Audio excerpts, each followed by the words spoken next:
एक छोटे से शहर में विवेक नाम का एक युवक रहता था। उसके सपने बहुत बड़े थे, लेकिन हालात उससे भी बड़े। घर की जिम्मेदारियां, आर्थिक परेशानी, बार बार असफलता। उसे लगने लगा था कि शायद भगवान ने उसके लिए कुछ अच्छा लिखा ही नहीं है। हर रात वह अपने कमरे में रखी श्री कृष्ण की छोटी सी मूर्ति के सामने बैठता और कहता, हे कृष्ण, सबकी सुनते हो, मेरी कब सुनोगे? दिन बीतते गए। एक दिन उसकी आखिरी उम्मीद भी टूट गई। जिस काम के लिए उसने सालों मेहनत की थी, उसमें भी उसे असफलता मिली। उस रात उसने गुस्से में कहा, अगर आप मेरे साथ हो तो इतना संघर्ष क्यों? थककर वह वहीं फर्श पर सो गया। स्वप्न में उसने खुद को एक अंधेरे रास्ते पर चलते हुए देखा। आसपास कुछ दिखाई नहीं दे रहा था। वह डर गया।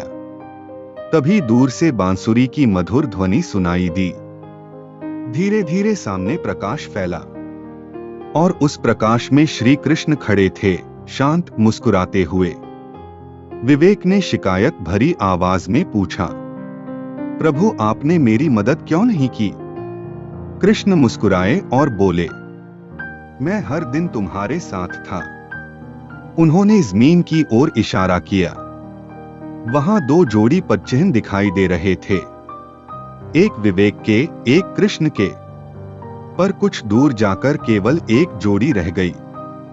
विवेक बोला, देखिए, जब मुश्किल समय आया, आप मुझे छोड़कर चले गए।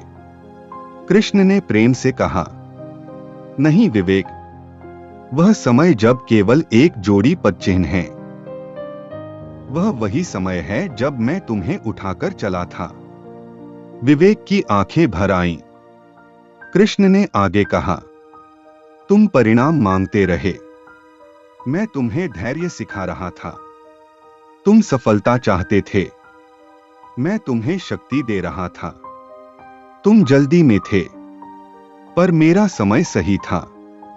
याद रखो, जब मैं तुम्हारी इच्छा पूरी नहीं करता, तो इसका मतलब यह नहीं कि मैं सुन नहीं रहा। कभी कभी मैं तुम्हें उस चीज से बचा रहा होता हूं जो तुम्हें दिख नहीं रही। प्रकाश धीरे धीरे मिटने लगा। बांसुरी की ध्वनि फिर गूंजी।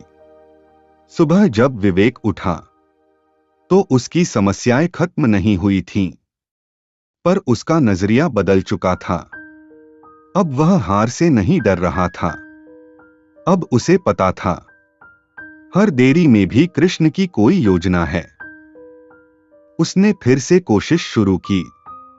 इस बार शिकायत नहीं, विश्वास था।